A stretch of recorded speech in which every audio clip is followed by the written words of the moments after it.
Good morning, everybody. Thank you so much for joining my live show. Welcome to Casual Coffee with Ken. I'm going to apologize for the audio on yesterday's show and again for today's show because for some reason the software isn't picking up my lavalier mic that I was wearing for Monday and Tuesday's show. But hopefully my sound problems will be fixed as of next week's show. We'll see. The part I ordered should be coming in this weekend to help with that. So for now, the sound is through the Logitech webcam that I'm using. So anyway, enough about that. I hope you are all having a good day today. I hope things are going well for you. It's Thursday. We're almost there. We're so close to the end of the week, which we all love.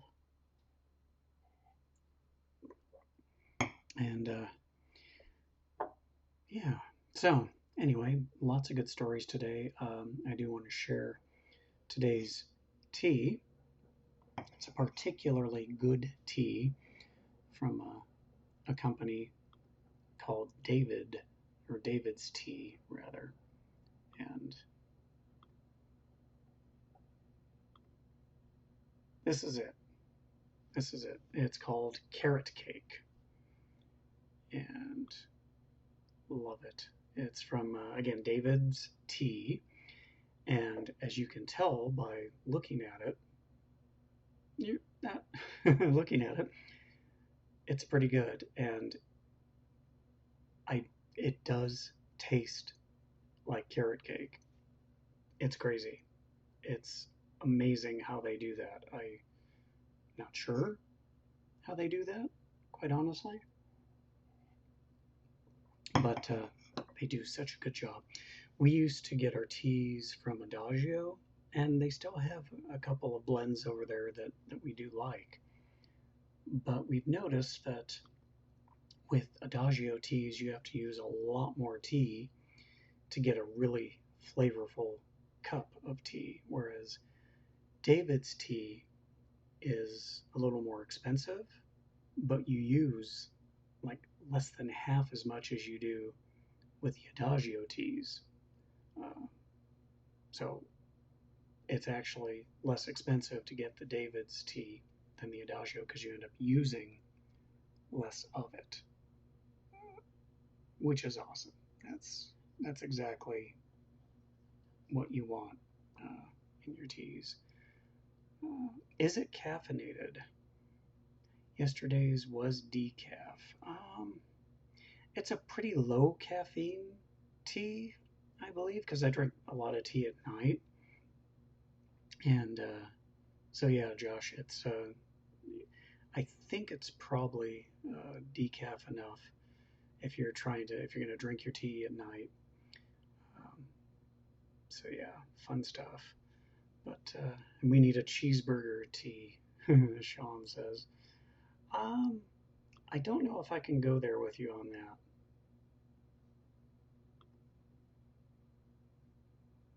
I don't know if I can go there with you on that. It's, yeah. So anyway, again, welcome to the morning show.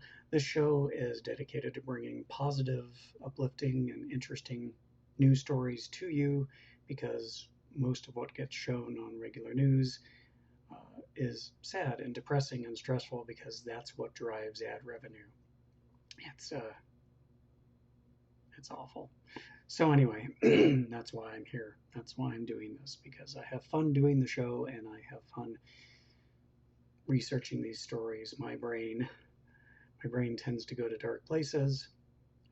So researching positive stories for the show really helps me on a daily basis. Josh says caffeine is life for me. It absolutely is for me in a way, but I drink less of it. So anyway, I'm rambling. I'm so sorry, but thank you. Thank you for watching, Josh. Thank you for watching, Gwen. Hello.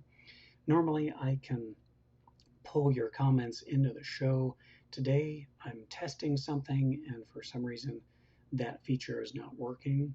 I'm live streaming this to not only my Facebook page, but my YouTube channel as well. So anyhow, The first story I want to talk about, it's fun. I love it. So we all know energy is a problem because we rely on fossil fuels for a lot of energy, and that's bad for the environment.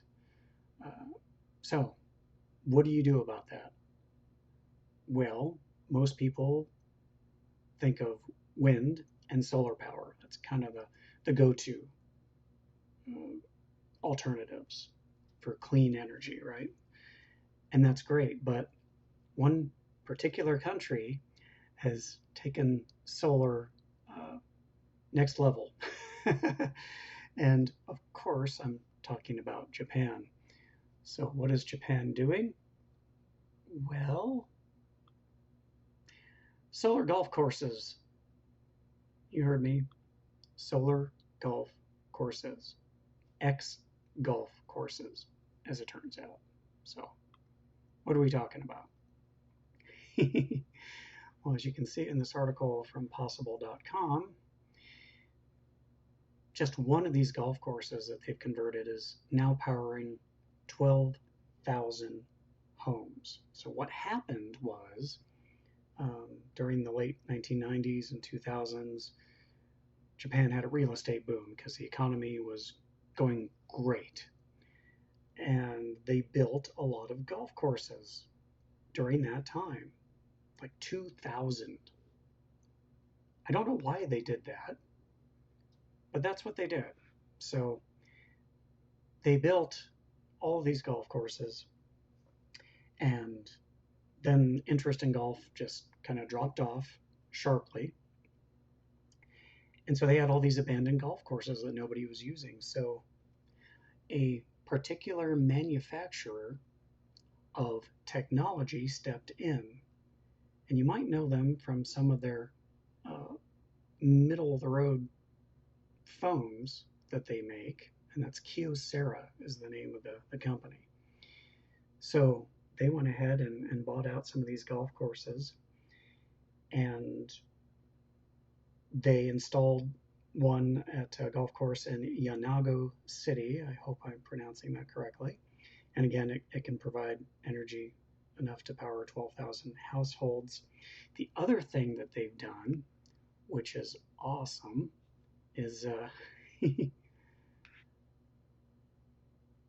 see, it doesn't say it in here, I don't think. Oh, here it is. A floating solar farm. So what does that look like? Looks like this.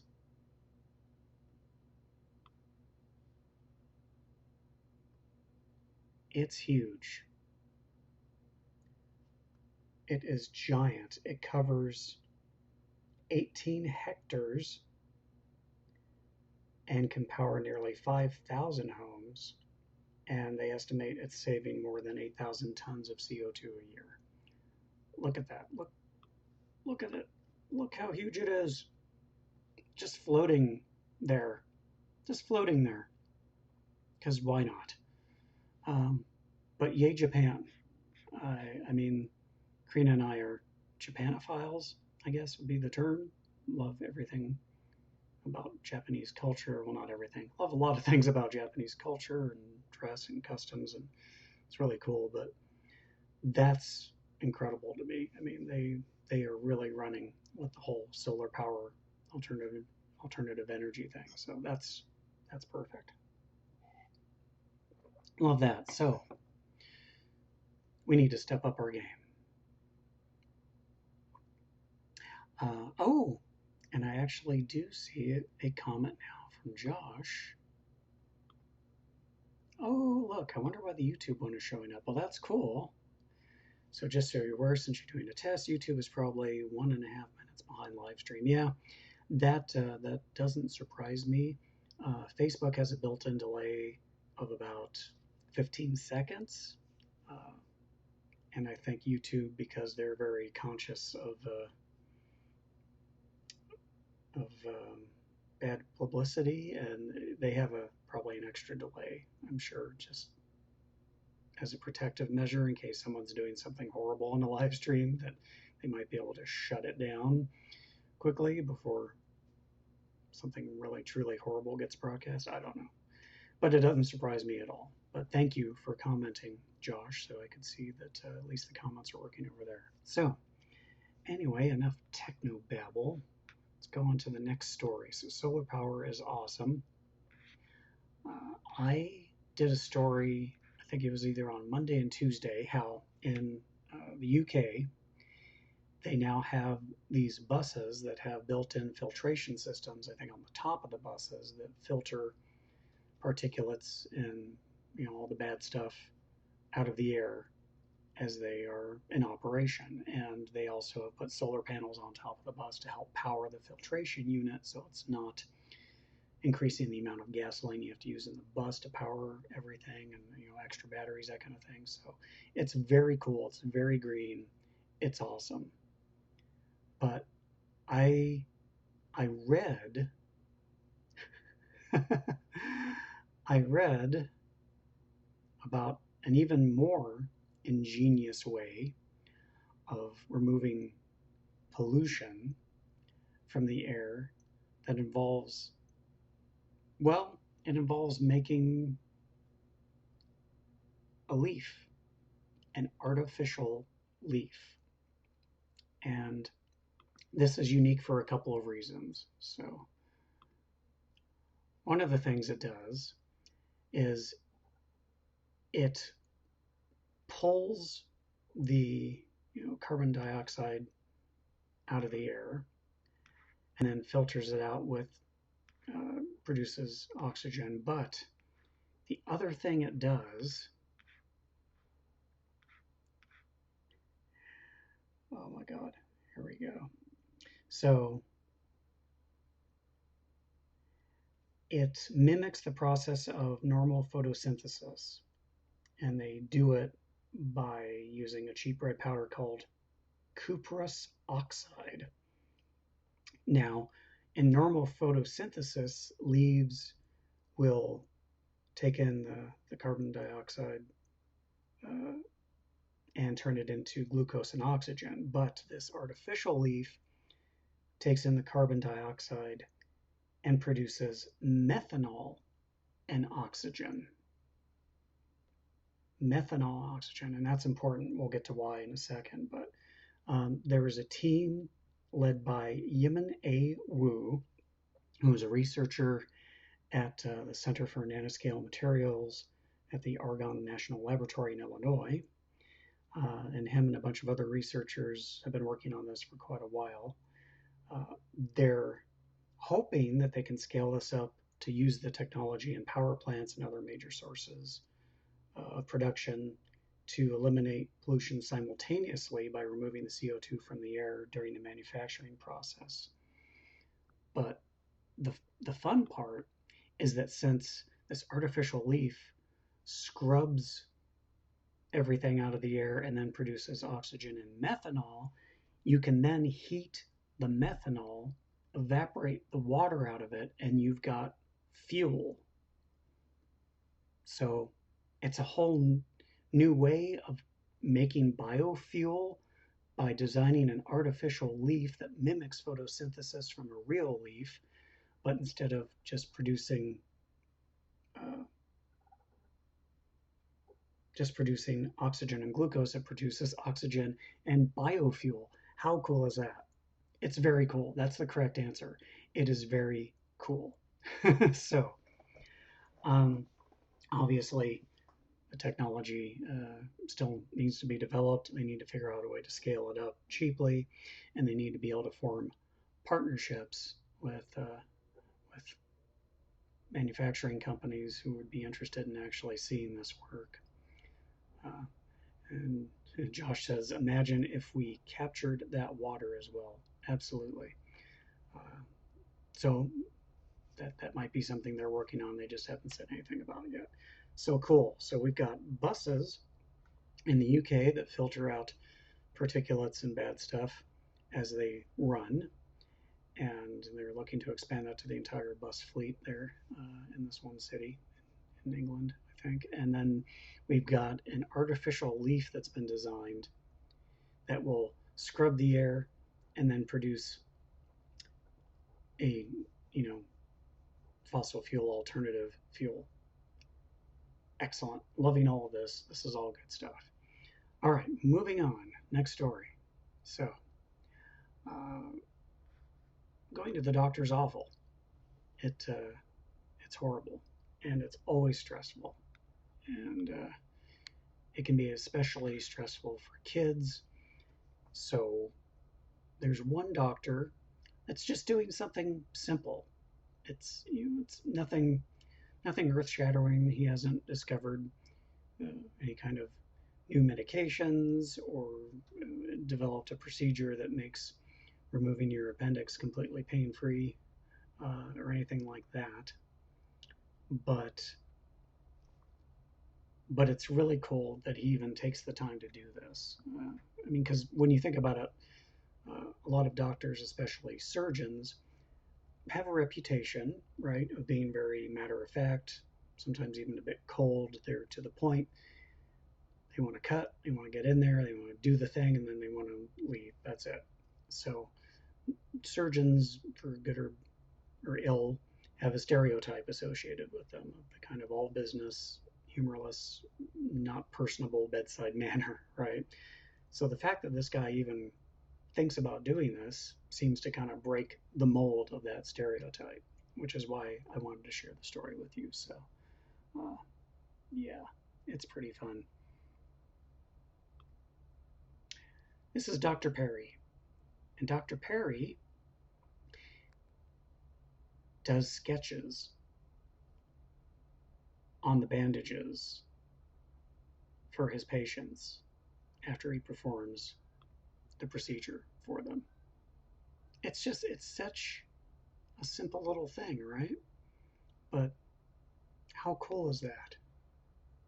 So he works at Akron Children's Hospital in Ohio, and he'll draw something unique for his patients to put on their bandages, and it's it's just it's the ultimate feel good thing to do, right? Because you're in there, you're having surgery for whatever it is, you're a kid, and it's and then suddenly you tell the doctor that you like Iron Man or you like Guardians of the Galaxy or whatever, and you've got this doctor who does something that's potentially painful to you, but then goes out of his way to draw your favorite little character on your bandage.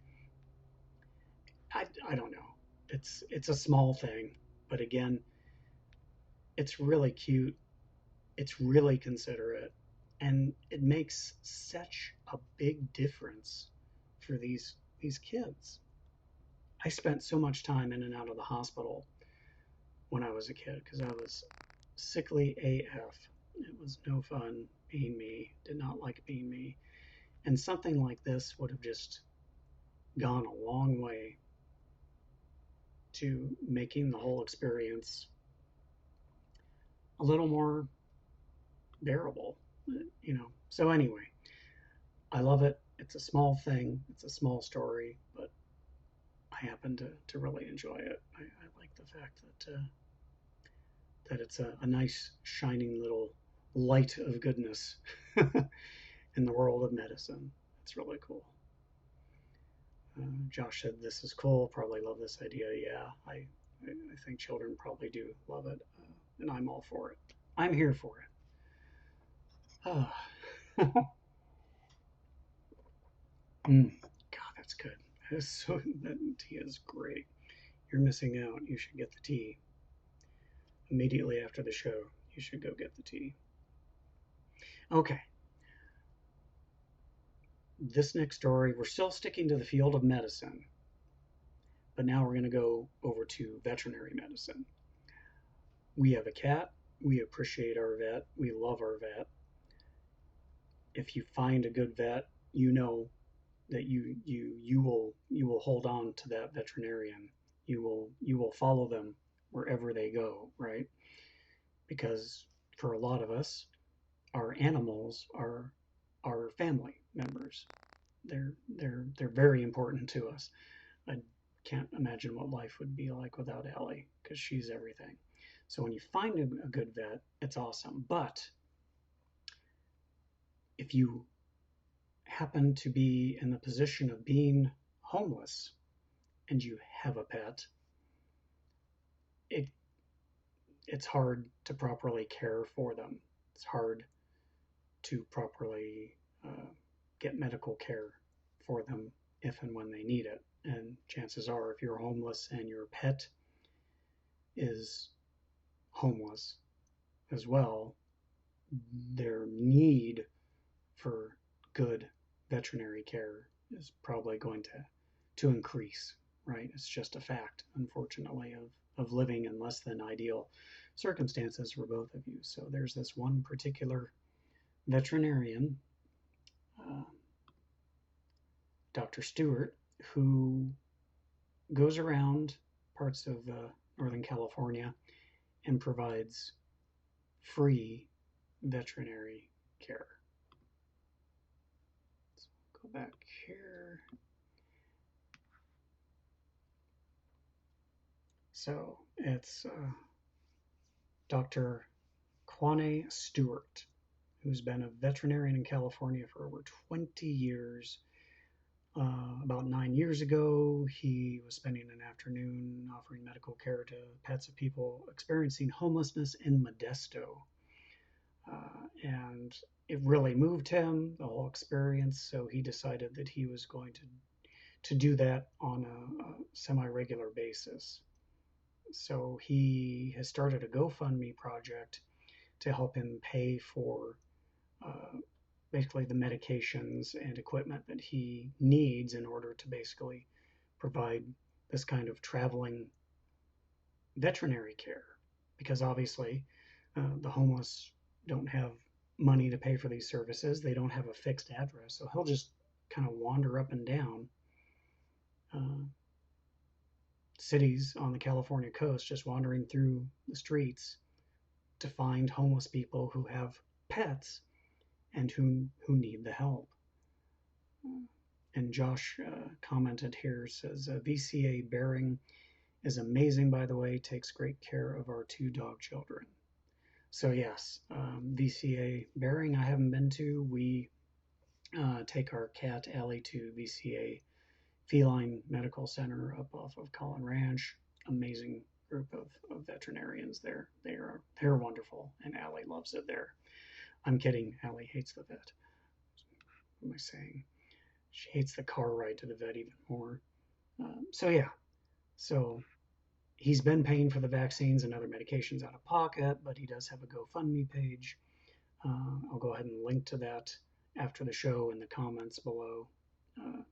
So if you're interested in helping support it, I mean, it's a great cause, and it's something I think a lot of people probably do not think about. I mean, the homeless have so much to deal with, but having a pet, a dog, especially if you're homeless on the streets, provides not only companionship, but added security as well.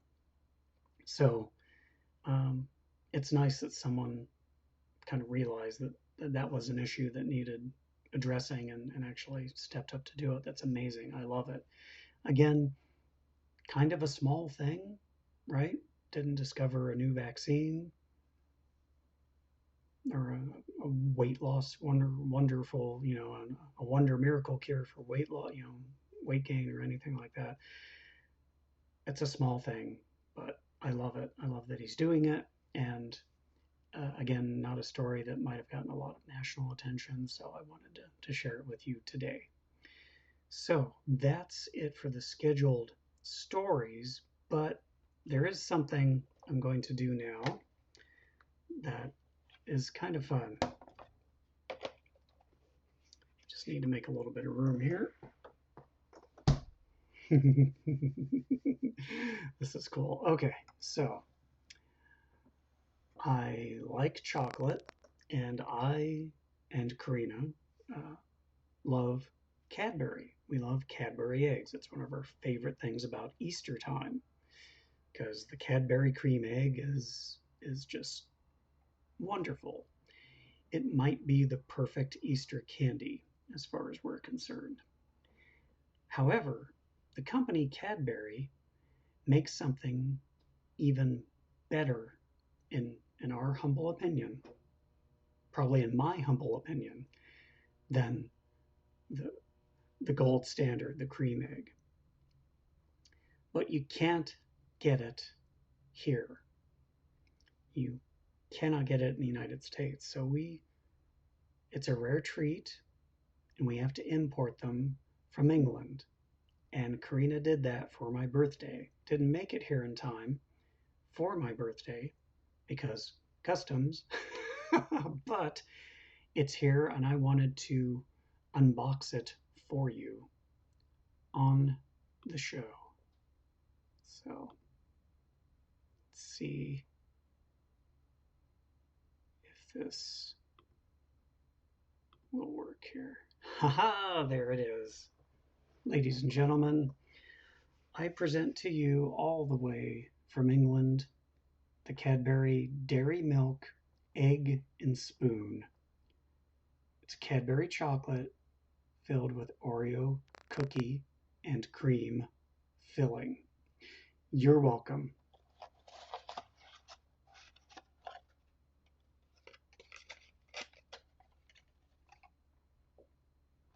This is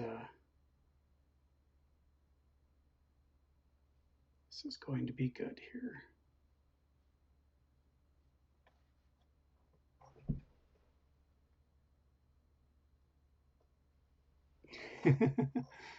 Okay, of course we're going to have technical difficulties now that I want to do this.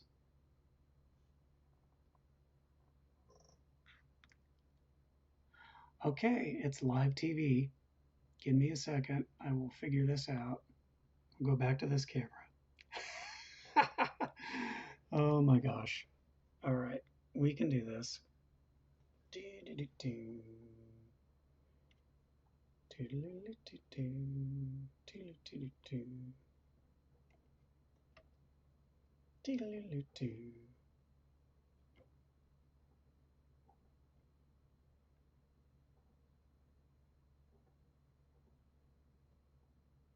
Here we go.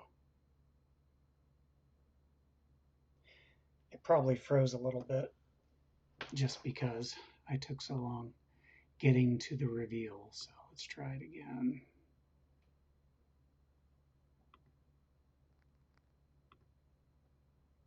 Oh, I zoomed in too much.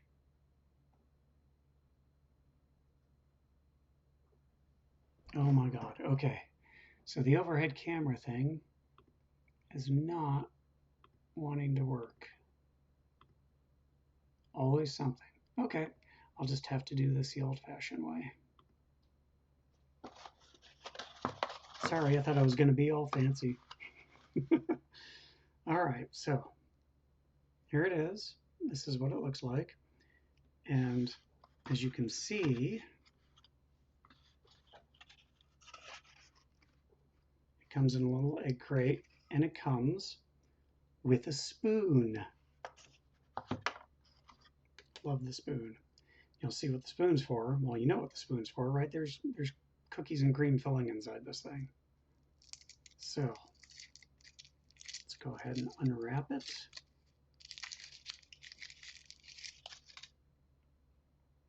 Aw, looks cute, doesn't it? Looks like a little egg. It's serrated kind of top on there, the egg cup, and so you take the spoon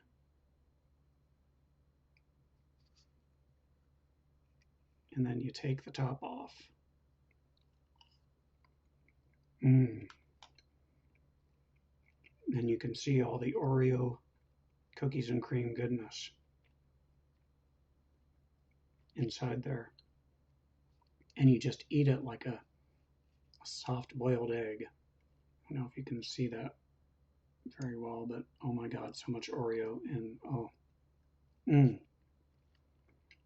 Excellent. Now, and Josh says this sounds like basically an egg version of the bar I brought into work once.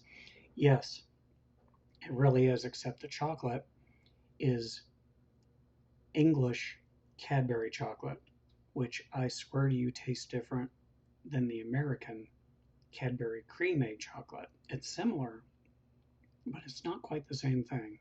And this cookies and cream is great. So, one hint though, if you're going to order these, do it when it's colder. One time she surprised me with these in July, and they were a little melted when they got to us. So anyway, I love this. It was very thoughtful of her to get that for me for my birthday, even though it didn't arrive here quite in time. Still a pleasant surprise and a delicious surprise. So I highly recommend it. I think you can just order them on Amazon, but it comes from the UK, and it's here we go, Cadbury Dairy Milk Egg and Spoon, and they really want you to enter to win a PS4.